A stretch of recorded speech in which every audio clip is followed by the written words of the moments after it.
Bonjour à tous, alors aujourd'hui on est dans une vidéo de cours donc pour les terminales spécialité maths sur le dénombrement et on va parler des combinaisons. Alors on avait déjà vu la définition, je l'ai répété ici, donc une combinaison de k éléments c'est une partie d'un ensemble qui contient k éléments. Et là on va parler justement du nombre de combinaisons qu'on note. Alors ça se lit k parmi n et ça s'écrit, vous voyez, k n ici entre parenthèses, donc il faut mettre la valeur de k en bas, la valeur de n en haut. Et il y a deux façons de calculer ce qu'on appelle ces coefficients binomiaux. Donc on va voir ça ici avec pas mal d'exemples. Donc on est parti.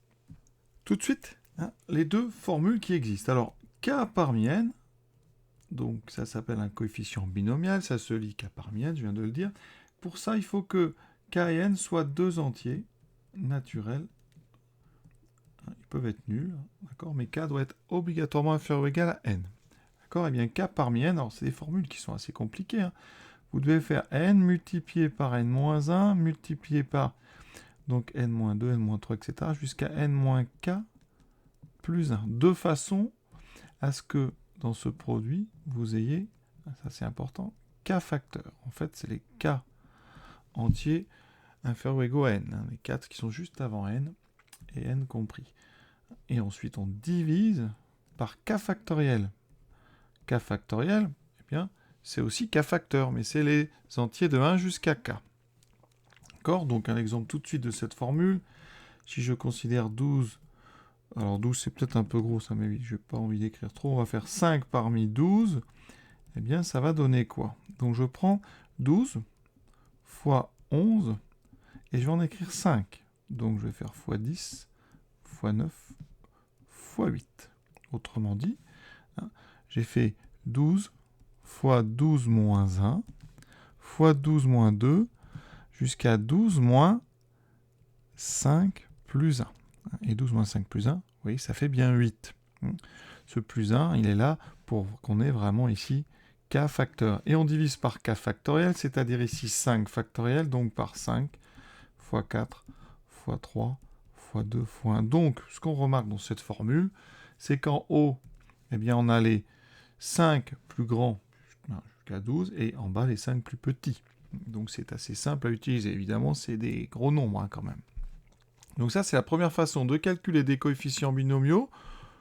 Quand c'est des nombres simples et pas trop grands, ça va assez vite. Quelques exemples.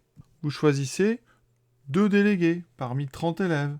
Vous pouvez donc calculer 2 parmi 30. Donc je vous l'ai dit, les deux plus gros, donc 30 fois 29, divisé par les deux plus petits, 2 fois 1. Donc on a 30 fois 29 sur 2, donc après, c'est simple à calculer. 30 sur 2, ça fait 15, vous aurez 15 fois 29. Donc après, vous calculez, vous voyez. Imaginez, vous choisissez 4 personnes parmi 15. Eh bien là, vous devrez faire les 4 plus gros, donc 15 fois 14 fois 13 fois 12, divisé par 4 fois 3 fois 2 fois 1. Vous voyez, même sur des petits nombres, c'est vite quand même des multiplications qu'on ne peut pas forcément faire très très vite. Donc on va avoir très vite, très souvent recours à la calculatrice. Quand est-ce qu'on utilise ces petites techniques? Effectivement, quand on a des 2 parmi 30, ça va.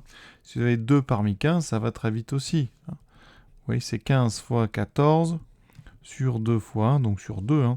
On a donc ici 15 fois 7. Donc ça se fait, 15 fois 7, ça se fait très vite. 15 fois 7, ça fait, je crois, 105. Donc, cette première formule marche très bien quand on a des petites quantités. Un exemple très classique d'utilisation, c'est des anagrammes. On a déjà appris à faire des anagrammes en utilisant vraiment à fond les permutations. On peut utiliser les combinaisons. Par exemple, ananas. On veut tous les anagrammes, donc ça consiste à écrire les 6 lettres du mot ananas dans 6 cases. On va se dire, par exemple, je place les A.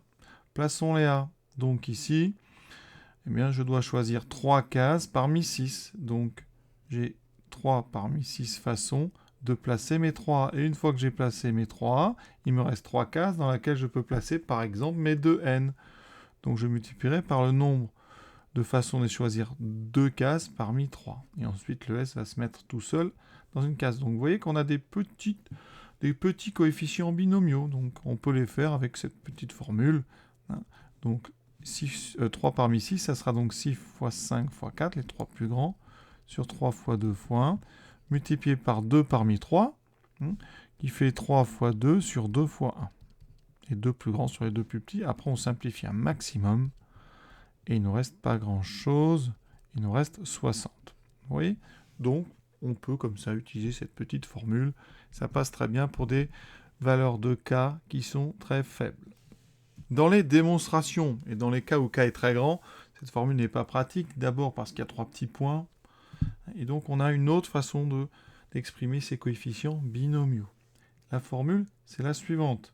K parmi n, c'est donc n factoriel sur k factoriel fois n moins k factoriel. Alors ça paraît compliqué, mais d'où ça vient?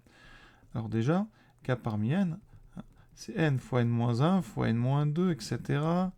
jusqu'à n moins k plus 1. Alors n moins k plus 1, je vais l'écrire autrement. C'est en fait n moins k moins 1. Ça, c'est important de remarquer ça. Et dessous, on a k factoriel.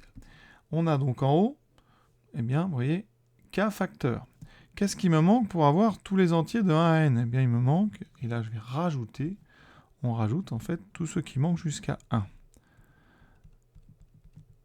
Donc, le suivant ici, ça sera n moins, ici, alors on a k moins 1. Donc, le suivant, ça sera donc n moins k, d'accord? N moins k plus 1. Celui d'avant, c'est n moins k. Donc, j'ai oublié les parenthèses, pardon. On a donc n moins k. Et donc, en rajoutant ça, je vais les rajouter en haut. Qu'est-ce que j'ai rajouté? Tous les nombres de 1 jusqu'à n-k. Par exemple, produit, ça c'est n-k factoriel. Et en haut, j'ai formé quoi? J'ai formé n factoriel, puisque j'ai tous les entiers qui se multiplient de 1 jusqu'à n. Donc j'ai n factoriel divisé par k factoriel fois n-k factoriel. Alors ça peut paraître compliqué comme formule, mais regardez quand on l'applique. D'abord, la première remarque, c'est qu'en bas, vous avez k et n-k. La somme des deux vaut n. Donc, si je veux calculer 4 parmi 12, eh bien, on va dire quoi? Donc, 12 factoriel sur k factoriel, donc 4 factoriel. Et là, vous faites 12 moins 4, 8. Donc, vous aurez 8 factoriel. Alors, ça peut paraître compliqué, hein, mais ça permet souvent, après, de simplifier quand on a des multiplications de coefficients entre eux. Pour le calcul, évidemment, ça ne nous avance pas forcément à grand-chose. Mais vous allez voir que pour les démonstrations, c'est capital d'avoir cette expression-là. Ici, sinon avec l'autre formule, eh bien, on aurait donc 12 fois 11 fois 10 fois 4, les 4 plus gros, divisés par les 4 plus petits, 4 fois 3 fois 2 fois 1. Donc ça va être un petit peu au choix, en fonction des exercices, en fonction des besoins, qu'on utilise l'une ou l'autre des formules. De toute façon, elles sont égales, évidemment. Et une autre façon de calculer les coefficients binomiaux, parce qu'il y a beaucoup de façons, vous allez voir, c'est d'utiliser évidemment les calculatrices. Tout est prévu dans ces machines. Chez Casio, vous allez dans menu classique ici, vous allez trouver ça dans Options, et là on est dans Proba, donc vous allez chercher le menu Proba, le même endroit où il y a les factoriels, et ici c'est le NCR, le C c'est l'initiale de combinaison, le N est gardé, donc si je veux par exemple 4 parmi 12, je vais écrire 12, ensuite j'appuie sur F3, et je mets 12, C 3, d'accord? Ici, moi, pardon, je voulais 4, donc 12, c'est 4, ça fait 4 parmi 12. Je valide, je trouve 495. Alors, je le note parce qu'on va aller vérifier avec les autres marques. Donc, chez Texas, vous allez trouver ça donc dans le menu Math et dans Proba, au même endroit que les factoriels. Et vous avez de toute façon le mot combinaison qui est assez clair. Vous mettez ça et vous indiquez ici donc 12. Voilà. Et vous mettez 4, vous validez, et ça fait 495. Vous voyez, très simple. Si jamais vous oubliez dans quel ordre il faut les mettre, vous testez, regardez ce que ça donne si on met dans l'autre sens. Donc on met 3. Si vous mettez 4, 12, ici, elle indiquera 0, donc vous sentirez bien le problème. Chez Numworks, vous allez dans Calcul, ensuite dans la boîte à outils, ici, et vous descendez, et vous avez tout de suite dénombrement qui apparaît, et on est dans binomial. Vous voyez, c'est clair, n, k, c'est k parmi n. Vous ne pouvez pas vous tromper. Vous validez, vous indiquez 4, en haut c'est le 12, excusez-moi, c'est 12. Ensuite, on descend, et vous mettez 4, et ça nous indique 495. Donc vous voyez, c'est très pratique. Une autre façon de calculer des coefficients binomiaux dans des valeurs de k faibles et dans des valeurs de n assez petites aussi, c'est ce qu'on appelle le triangle de Pascal. Donc ça mérite une vidéo, hein, on en fera. C'est un triangle, hein, voilà, qui, grâce à un petite astuce de calcul, permet comme ça bien, de calculer des coefficients binomiaux quand n est petit. Alors par exemple, si vous prenez n égale 5, et vous voulez par exemple 3 parmi 5, eh bien vous faites un triangle comme ça, que vous remplissez au fur et à mesure, avec une règle très simple. En premier, on met toujours 1, et après, chaque nombre est obtenu en faisant la somme du nombre qui est au-dessus et du nombre qui est au-dessus à gauche. Donc ici, j'en suis à 1, 4, 6, 4, 1. Là, je vais mettre un 1. Et ici, vous voyez, je vais faire la somme 4 plus 1, 5. Et là, 6 plus 4, 10. Ici, 4 plus 6, 10. 1 plus 4, 5. Si vous n'avez jamais vu ça, il faut vraiment aller vous renseigner là-dessus. C'est très important dans le chapitre. Hein. On en parlera un petit peu plus tard. Mais on ne peut pas laisser ça de côté quand on parle des coefficients binomiaux. Donc, en faisant ça, vous voyez, eh bien, chaque ligne donne les valeurs des coefficients binomiaux pour une valeur de n. Donc en haut, c'est n égale 0, puis n égale 1, n égale 2, n égale 3, 4, 5. Donc là, j'ai rempli la ligne des coefficients binomiaux pour n égale 5. En premier, vous allez trouver 0 parmi 5, qui vaut donc 1. En deuxième, vous trouverez 1 parmi 5, qui vaut donc 5. Ensuite, vous trouverez 2 parmi 5, qui vaut 10.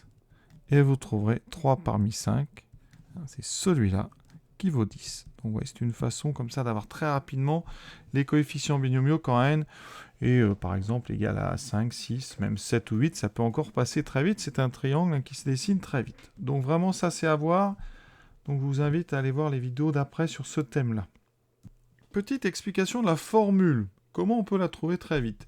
On prend un ensemble de cardinal n, donc je prends des éléments de 1 jusqu'à n. Et je vais d'abord donc faire des k-listes, donc d'éléments de sans répétition. Ça, on a appris à faire juste avant dans le chapitre. Et on sait que donc on prend le premier élément de ma liste, fois le deuxième élément, etc. jusqu'au kème élément, donc ça fait n-k ici. Donc attention, hein, si j'en prends k ici, je fais n-k moins 1.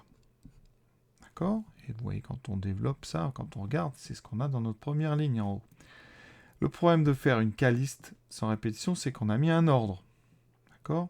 Et moi, quand je choisis des éléments pour faire un ensemble, je n'ai pas d'ordre. Et donc, je dois enlever l'ordre que j'ai induit en faisant des k-listes. Et donc, pour enlever un ordre, je vais regarder combien je trouve chacune de mes k-listes. Et donc, je vais devoir enlever les répétitions de ces k-listes. Et on a vu, hein, k éléments ont k factoriel façon de se permuter. Hein, k factoriel permutation. Et donc ici, une fois qu'on a fait les k-listes sans répétition, on a mis un ordre. On enlève cet ordre donc en divisant par k factoriel. Donc, et on trouve, vous voyez, tout de suite la première formule. Donc la première formule, elle vient tout simplement du fait que pour faire un sous-ensemble de E, une partie de E, on prend k éléments avec un ordre sans répétition, et ensuite on enlève les permutations en divisant par k factoriel. Et donc la formule, elle est assez intuitive. On peut la démontrer aussi par d'autres moyens, mais ici, ouais, c'est un raisonnement qui est assez intéressant parce que c'est vraiment dans l'ordre du chapitre. On vient de voir les k-listes sans répétition et on les utilise, on enlève l'ordre, et donc en utilisant plus les permutations. Voilà, donc on va s'arrêter là sur cette vidéo. Hein, donc ça, c'était comment calculer les coefficients binomiaux. Et après, évidemment, il va falloir pratiquer tout ça. Il y a pas mal de choses à faire, pas mal de choses très intéressantes. On commence à faire des raisonnements avec des factoriels. Donc ça, c'est très important pour le post-bac. Donc c'est à suivre. Je vous souhaite une bonne fin de journée. À très bientôt.